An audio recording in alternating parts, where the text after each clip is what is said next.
Hello everyone, I'm Silverraptor and welcome to another Wargame Red Dragon deck building video where I am actually joined with Razzmann. Hello Raz. Yo, what's up? So we're going to be making some decks, some viewer requested decks, and I just thought I'd bring Razzmann along because, well, you are a semi-retired pro, isn't that right? Quote unquote pro. Yes, if you want to call it that. Well, you know how to strategize pretty well in this game, and I was actually kind of surprised that you didn't have the deck of a US mech deck. Yeah, well, to be frank, it's because for one, it's not a particularly strong deck, but on the other hand, it's not like of course, no, I don't only place decks that I think are strong. Fun decks and shit I also have, but it's a deck that I don't know. I never really thought about playing, but Well, maybe I'll be surprised when I actually do. yeah. Well, I've played US mech deck. I had one before my decks got wiped, and I started this deck creation series. And if I had to put in one word what the US mech deck is, and that would be bullets. Lots and lots of bullets. I would have expected Bradley's there as the one word. Well, Bradley's yes, but there was a lot of bullets flying around, a lot of like Vulcan guns and lots of Browning machine guns. Just bullets Yeah. are everywhere. Mm-hmm. And to be fair, I'm also counting autocannon shells as bullets in this example Yeah. here. Pretty flimsy, but well. Let's get to the deck creation process. So let's just start this up. Which I'm trying to see which number I'm on. I'm on number 5.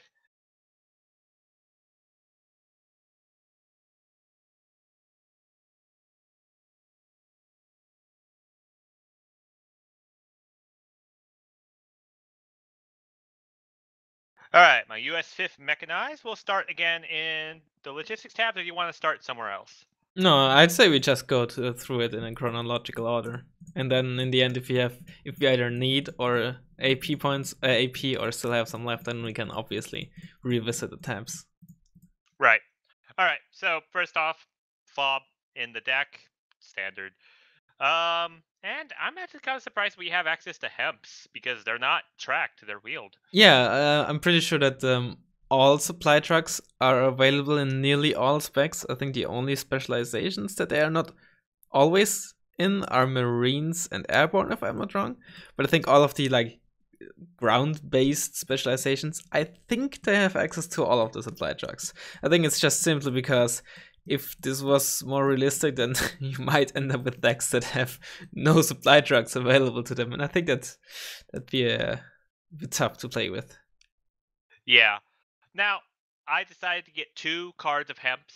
I sometimes like to deviate and get 1 card of like the helicopters, like the Super Chinooks. But the thing is, for 15 extra points, it has the same supply, and the hemp is already pretty dang fast, and it's armored.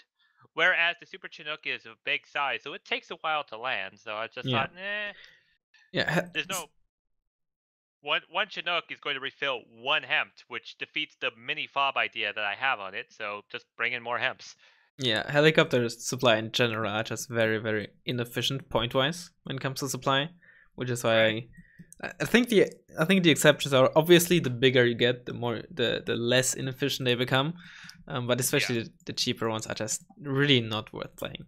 And Oh yeah, definitely. yeah, The really big heavy supply helicopters, like I said in a previous video, they're mini fobs, especially on big maps, long ways where you want to get your supply trucks to quickly get supply to the front line. You put them a little bit away from the front line so that the supply trucks just don't nearly have to go as far back. Resupply from there, then they go back and re-armor your troops while the big helicopters go back to the fob. But again, that's a little more micro intensive, and you don't like to do that.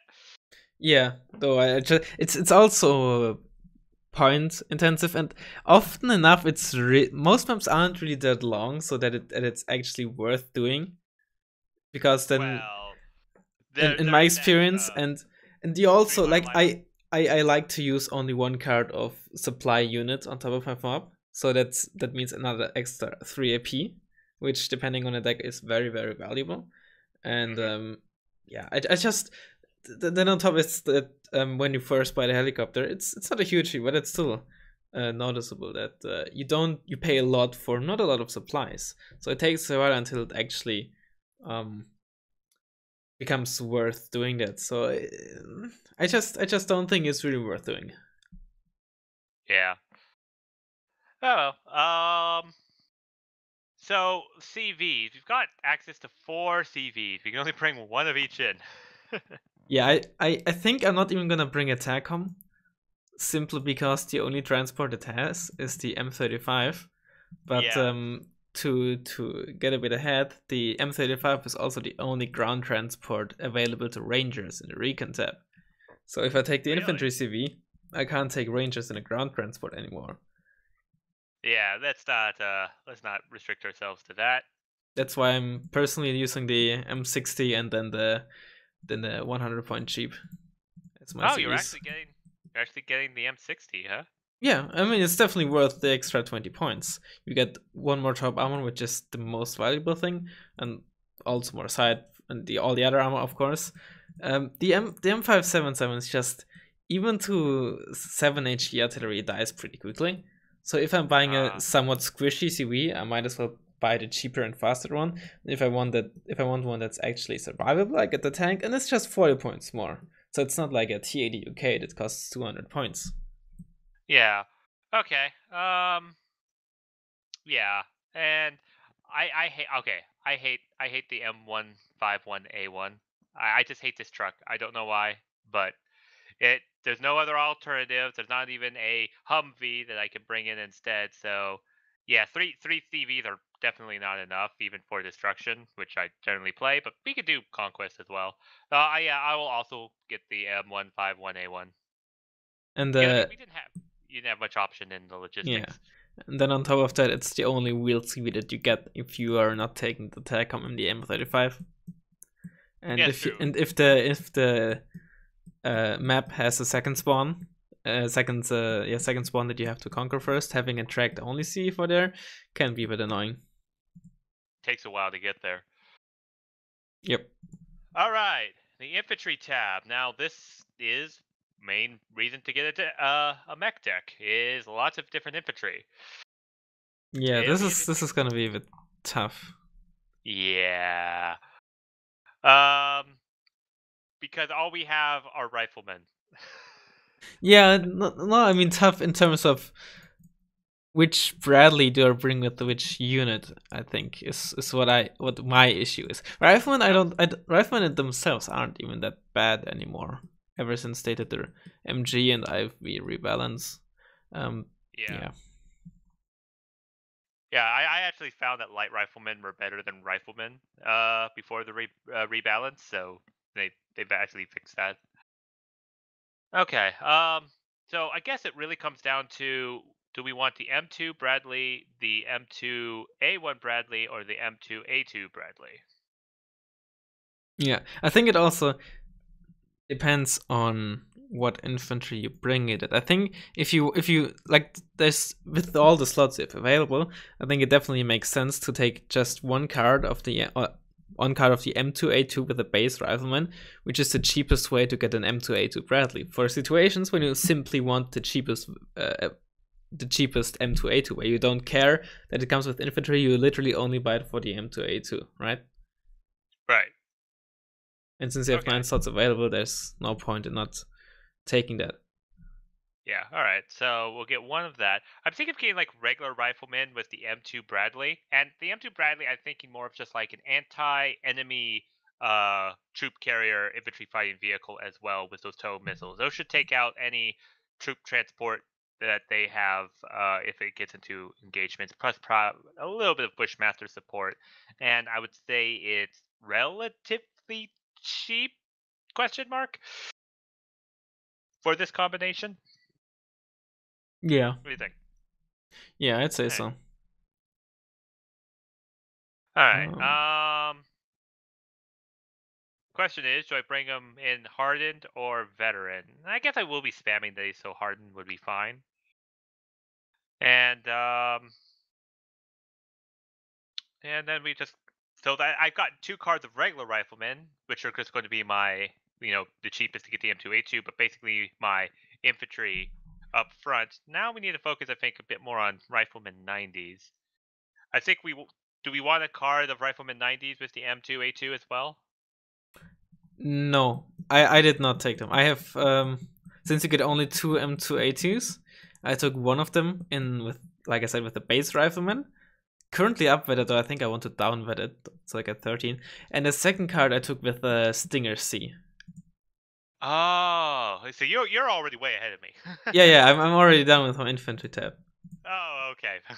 Of course you are. So I guess Rifleman 90 M2 A1s, would you say? Or where the cards would you I have my Razzmann 90s. I have one squad simply in the M2 Bradley IFV, just like you said, just to do with other IFVs and cheap vehicles, and then a second card in the M113A3 if I want just cheap anti-tank with my infantry. Unfortunately, the 84 is the best I get, or well, the best that the US in general gets. But sometimes for the forest fights or something, you just want the infantry purely for the anti-tank weapon they bring. So this is a very cheap way to get them. Yeah, I'm actually looking between the M2 Bradley and the M2A1, and for 5 points more, you actually get a pretty nice upgrade in terms of firepower. Yeah, that's true. That's true. But I mean, I'm not saying either one's wrong. I'm just thinking, of course, that base tower is only gonna one shot up to 1 armor. But I'm thinking that depending on how many I use them, the 5 points could in the long run make maybe a bit of a difference. It's just something that I have to test. I have one card of M2A1s with Stinger A, just have a cheap M2A1. It's a bit, I'm a bit experimenting around here. I don't know, it's just something that I have to experiment with, but the 5-point upgrade is certainly massive.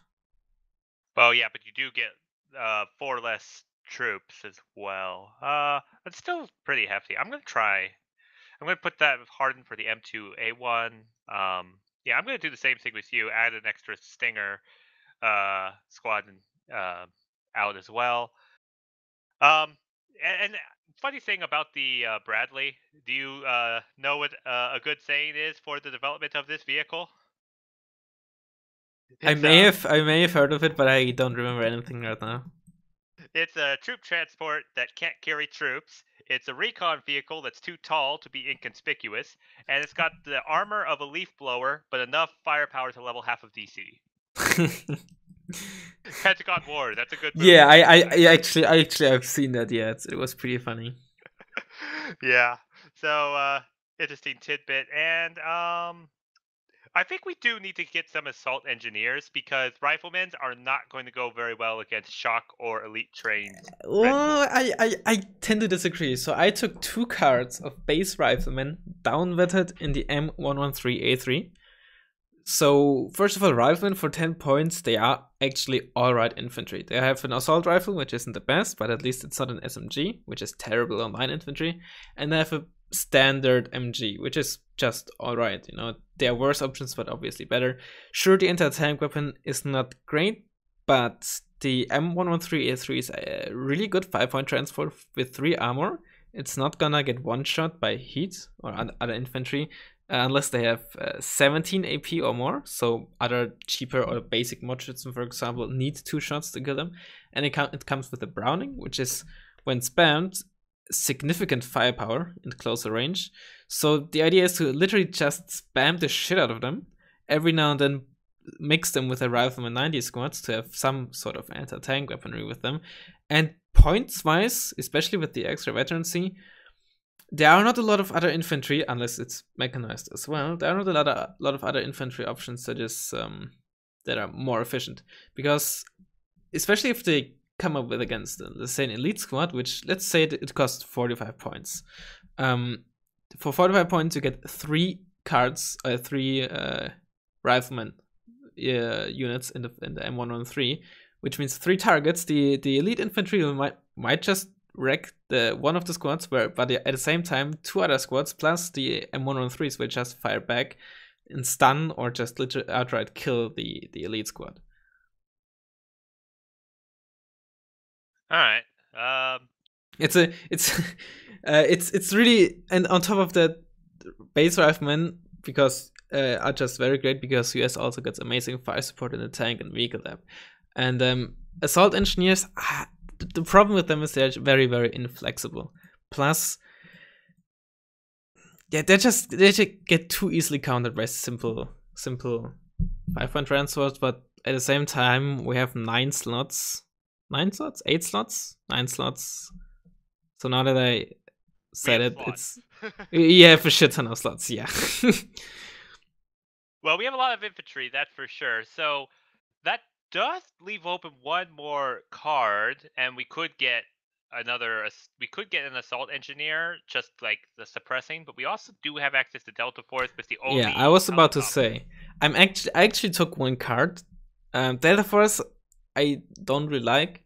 And I the don't like Chinook either. is a terrible transport helicopter.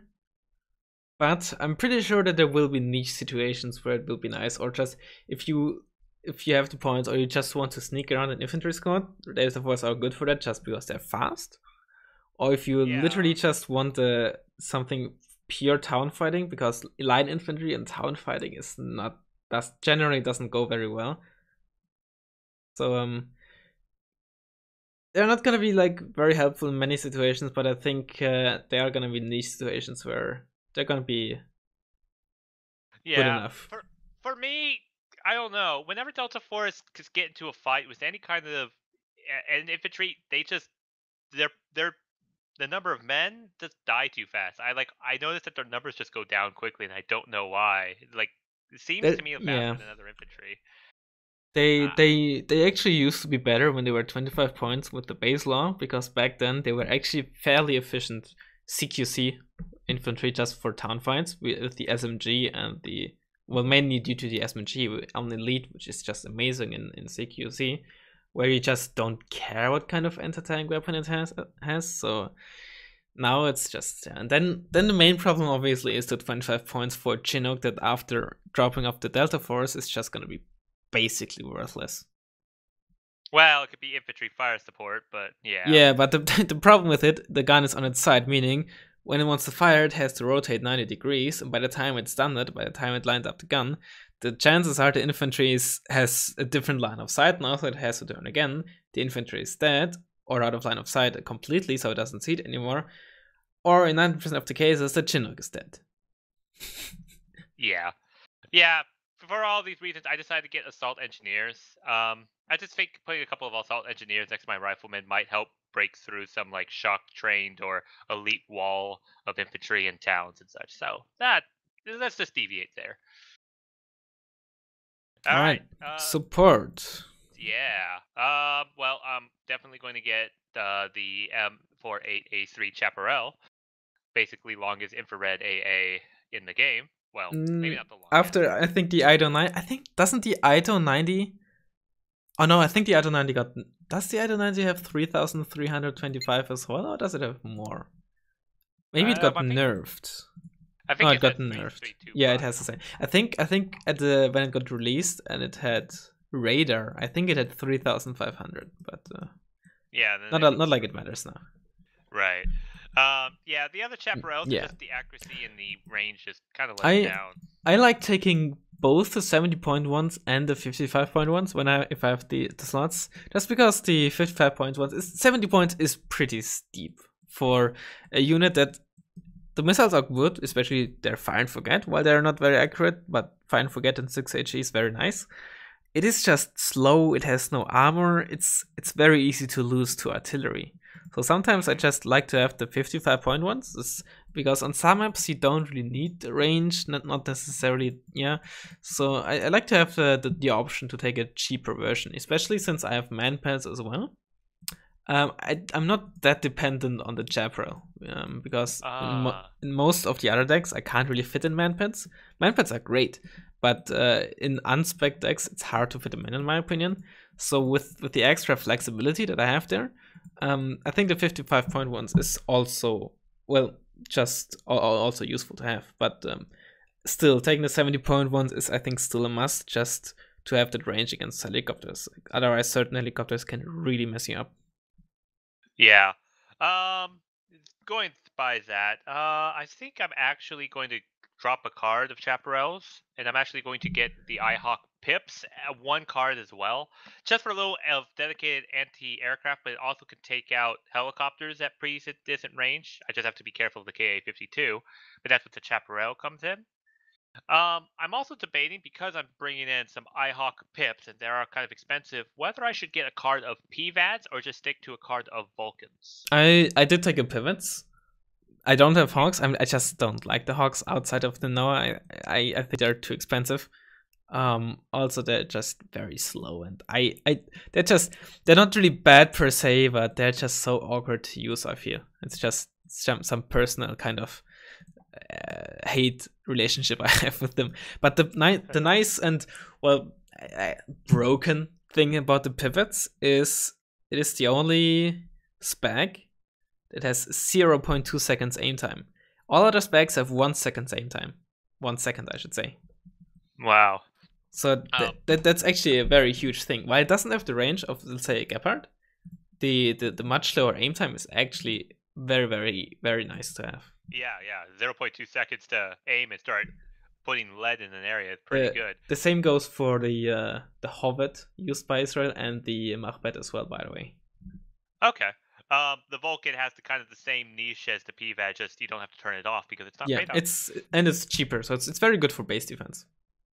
Yeah, but the thing is, I'm just thinking, if I have a card of PVADs and I forget to turn off the micro, well, wait, I only have 4 radar that I have to worry about, and instead of the PVADs being by I'm bad excuse by having them front of the pips, I'll just stick with the Vulcan. Yeah. At the same time, you can also use the pivots as some sort of cheap meat shield or seed meat shield for your Hawk. Use them for cheap meat shield for the Hawk. Yeah. But I'm just thinking, I only have 4 Hawks. It should be easy to micro just 4 radar AA pieces. So I'm just going to stick with the Vulcan. And Vulcan can be good infantry fire support as well in very niche situations. So mortars. I know that you like to have a lot more mortars, rounds in your mortars with the M125A1. Oh no, I'm taking the M106. The M106 because rounds are obviously important, but at the same time, more HE rounds, more HE, which correlates with the caliber, of course, means also bigger smoke. Right. So okay. If I have 2 4HE mortars and one has more ammo than the other, that's of course. But ammo it's only relative to with the same HE. But it's always or nearly always the case that the mortars with more HE have a lower ammo count. But at the same time, you don't need as much ammo to smoke the same area. All right, and I'm thinking the final card that I was going to get some artillery, and I was trying to debate between the M109A2 or the M110A2, and I'm thinking of getting some hardened of the M110A2 for the 10 each. Just kind of have a sniper precision artillery strike to take out any really pesky dug-in units. Yeah. I'm not taking any more support units because I think I'll need the points elsewhere. Well, I will certainly see. I can definitely come back and get rid of this if I can't fit it anywhere else. All right, tanks. Yeah, so that's a thing. Yeah. Well, for me, that's honestly pretty easy. M1A1, M1IP, base M1, and MBT-70.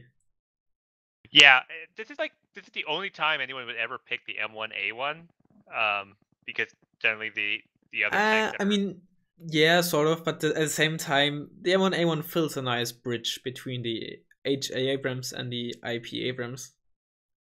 Yeah. So like in team games, it's not really a huge deal, but let's say in a 1v1 or maybe even some tacticals, I think it's a nice intermediate tank to have. It's just all right. Did you get your A1s hardened or trained? I got them trained because I take only 1 card.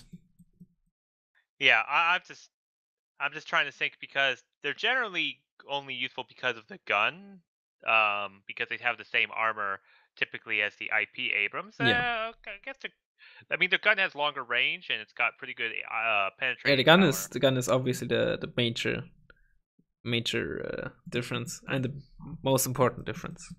Well, I decided to get trained as well because I'm thinking it is cutting the numbers in half, and it's only hardened. It's only Yes, an 8% and accuracy. let's be real here with blue 4 tanks that have 65% accuracy. That little bit They're of gonna hit accuracy you anyway. get with hardened isn't really that big of a deal. Yeah, they're gonna hit anyway. Exactly. The M60, no, I'm not touching that at all. I mean, M60s are just It is nice. What? no, the M60s are just can't forget about them. They're Yeah, usually trash. they are. The MPT-70, however, that's with the ATGM. It is. Oh no, they don't buy it for the ATGM. The ATGM is Why for trash. the 5HE You power? buy it because it's your blue for ghetto BMPT with the autocannon, the autoloader 10 RPM 5 HE gun. It is an incredibly good fire support unit. Even at and unlike the BMPT, it's also pretty good at like further ranges where it's not in infantry and the tank range with that 5 HE. Do you want to hear something interesting about the MPT-70?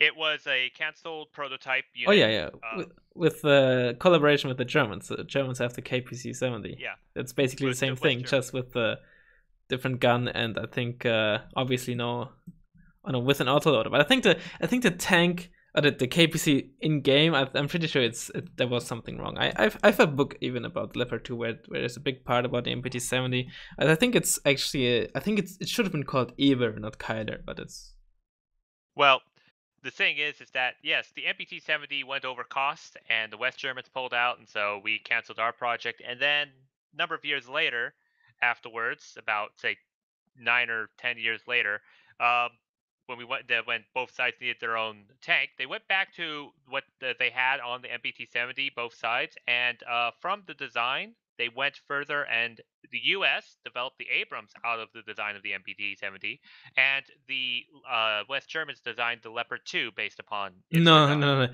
no. The Leopard 2 barely has anything in Or common with the KPC 70. I actually like there were like two fields in German when they developed the Leopard 2. There was like the one part who swore about the KPC 70 and just wanted to, because of so much money that was spent on it, just try to put as much of the that was in the KPC 70 into the Leopard 2, but in the end, barely anything was carried over. The main thing that was the L44 gun, but I think outside of that, really not a lot. okay, I read somewhere that they tried to base it off of the Leopard 2 off of the MPT-70. So I don't know. We spent a lot of time just talking about stuff. Just 4 cards of tanks. That's what I've got. Is that what you Yeah, got? same. M1, yeah, M1, A1, M1 IP, M1 Abrams, MPT 70. All right. Recon. This is actually fairly interesting. This is where the Recon, but too tall to be inconspicuous, comes into play with the Bradleys. Yeah. One thing I do find interesting is the M551A1. Now, I don't Yeah, think that's this is too bad. no, it's not. It's I would definitely take this over the M3 Bradley. well, I'm.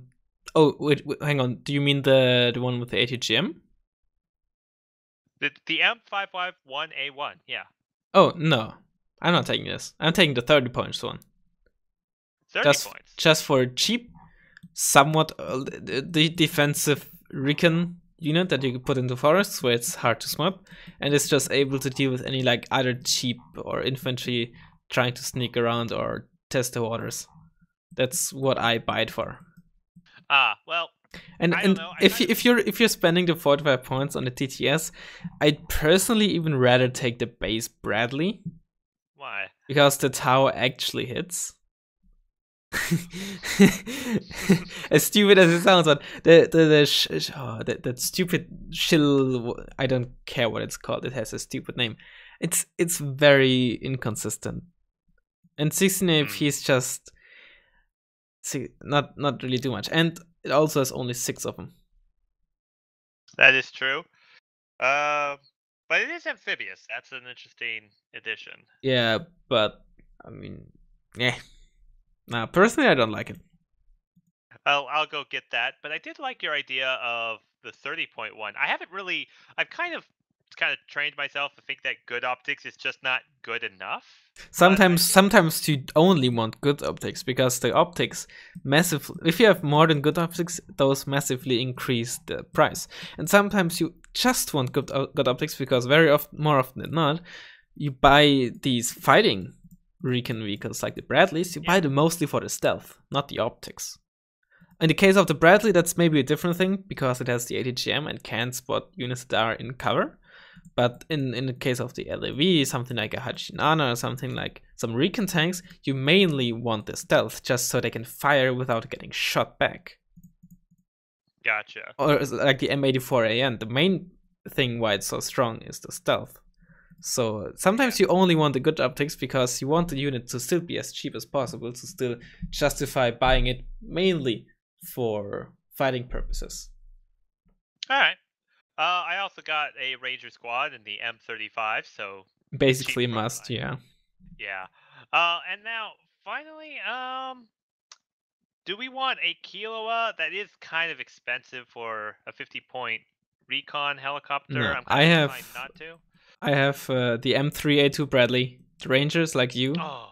Then the 30 points ACAF and LEV 25 Scout just to have something you wield that can, while it's not really that strong, at least it has some sort of firepower. Yeah, I'm not going to take that. One thing I'm thinking about was the Cavalry Scouts and Super Dragons. Is basically the double ATGM of missing. Yeah. That's about accurate, right? Yeah, I mean, if they came in the infantry tab and they were like 10 men, basically light riflemen, 10 men squads with an MG, and in the Super Dragon M113, it might probably be an okay thing to take. Yeah, just very cheap, 2 ATGMs dealing with like other light enemy IFVs, but in the Recon tab without the veterancy from Mech, it's just not at all worth taking. All right, then I won't take them. I'll just get the Bradley, the 2 M551s, and the Ranger. All right. Vehicles. The next part of what makes a mech deck a mech deck, and the first thing I'm going to get is the Combat. Oh, the first thing I'm gonna get is the CEV. Okay, the second thing I'm going to get is the CEV. And then the second thing I'm gonna get is the M6163 CS. M6. Where the one next to the Combat. Might maybe even 2 cards, but I'll see later on. The main difference with the Vulcan and the supportive is the extended ground range. Yeah, that's what I was definitely gonna get this. So having this alongside Vulcans, they kind of cover each other's little bit of weakness while overlapping if they get close enough. Plus, they're also faster, and obviously they gain the veterancy boost. Yeah, because I got them in as veteran. The cheaper Vulcans are only 50 kilometers per hour off road. Yep. Let's see. I generally don't like ATGM on vehicles. They're just not. I don't know. We don't need them. We have the Bradleys. That is true. Okay. Well. Okay. Problem solved. And then I'm thinking of just getting some Zippos. The M132 Zippos for a little bit of flamethrower support. Yeah, I'm not. I don't like flame tanks. I do. Yeah. And we're going to ignore the LAV-25 because we've got Bradleys. I think that's all we need for our no. I mean, why? The LAV is wheeled. That's a massive difference. The LAV, you can use the LAV for sneaking around because it's fast and it's amphibious. The Bradley is not really meant for sneaking around. Plus, it's a lot cheaper than a Bradley. I don't really think it fills the same slot as a Bradley. Well, the LAVs have poor stealth. True, that's why I got the Recon LAVs. But right, I'm talking about here in the vehicle. Yeah, but I mean, still they're wheels, which automatically nearly always makes the role completely different because they have that massive speed advantage. True. For flanking maneuvers and such. And again, the price is obviously a major difference. Yeah, but then again, they don't really have a whole lot of firepower. Yeah, but if you just want to sneak around and see if you can pick off some AA or potentially a CV, that's all the firepower you really need. Yeah, that's true. I do have to say the Ontos is a very funny looking. It is. It used to be a really top tier unit when it was 15 points, long time ago. Yeah, and they had to increase the price because, Yeah, well, the it's the too good. big thing about it is obviously it has 6 shots ready before it has to reload. So it shoots, etc. And then it starts reloading. So that is a massive deal. Right. Well, time for helicopters, and this will be certainly interesting. I definitely think we need the AH-1F Cobra for some air Yeah, items. and that's all that I'm gonna take really, because it Well, also it also acts. Sure, it costs 80 points, but it also already has the Vulcan and the Hydra. And generally, helicopters on the mech deck aren't. Ideally, you'd want something like a DAP because you're slow, so you don't want to get helo dropped in a town, but you don't have access to them. well, I like to get also one card of AH-1S Cobras, and the reason why is these are my pure infantry dedicated killing helicopters in case they have a I massive amount of infantry. I've seen Um, it. I personally hate the AH1S because the twin minigun is so much worse than the M197 Vulcan on the other Cobras. Well, not really so. It actually has this more rounds, and also it's got double the rate of fire with the same amount of accuracy. It's just that I just use it entirely just to pick off infantry that the enemy has to help keeping my troops forward. So I don't know. I've been able to get a pretty good success with the AH-1S Cobra. So I'm getting a card for those. All right. All right, and the aircraft. The problem is the enemy has AA, which means we can't really use the Thunderbolt. However much I love it, it What do you doesn't. mean? The main role of AA of the Thunderbolt is to kill AA. Oh, Yeah, I mean, obviously you need eyes on it, but the good thing about the Thunderbolt is with the 2 armor, it's gonna take only 40% of the damage. ah. So it's And perfect for just tanking AA. Obviously, it can't tank a book. If a book hits it, it's gonna be stunned. one thing I didn't like about the rework is that they changed it that after it fires its 6 Maverick missiles, it goes into Winchester, and every time that does that, I'm just like, no. Why would you go into Winchester? The Mavericks are not your main gun. It's your Gatling gun to kill Yeah, tanks. That Gatling gun is 6 AP power, designed against top armor, with 6,000 rounds per minute. it hits front armor, but Front armor. because it has heat, it doesn't really matter. It's always gonna deal damage to armor because of heat, right? Right, right. It But also has yeah, 6 AP the gun too. is. Okay. I never really thought of using But Thunderbolt to take out the AA. it's obviously a lot easier in 1 versus 1s, but it if used correctly, and it's also a bit map dependent. It can also do a lot of work in team games, although it is harder to do there. Um, but at the same time, I think in team games you can also take more expensive planes, so you don't really need it as much. But it's certainly not really quote unquote unusable or something along those lines. Right, right. Okay. For AA, I decided to get some Block 16Cs. They are 10 points cheaper than the F-15Cs, and I can get them in at hardened, which Yeah, I they're feel is very just very really good. card efficient. I'm thinking of also maybe should I get some wild weasels? I would not use the Wild Weasel because it has no stealth. The Oh, Prowler, and especially the Raven, being the only one with good stealth, but the Prowler and most or many other seaplanes have medium stealth, and that means they're gonna get detected a lot later. Means that it's easier to catch the enemy off guard with the radar AA on. So that's why I I would gotcha. in the US I would never use the Wild Weasel. On top of that, the seed missiles also have less range, which means you have to get in deeper, resulting in giving your enemy even more time to turn off their radar AA. Gotcha. All right, But so I'd either take the Prowler or the Raven. I'll take the Raven. Yeah, the main thing Um, is of course if you lose the Raven, then it's the only seat gun. At the same time, it's a lot more powerful, so it's a trade off. I'm really never yeah. too sure which one of those to get. I always switch every now and then.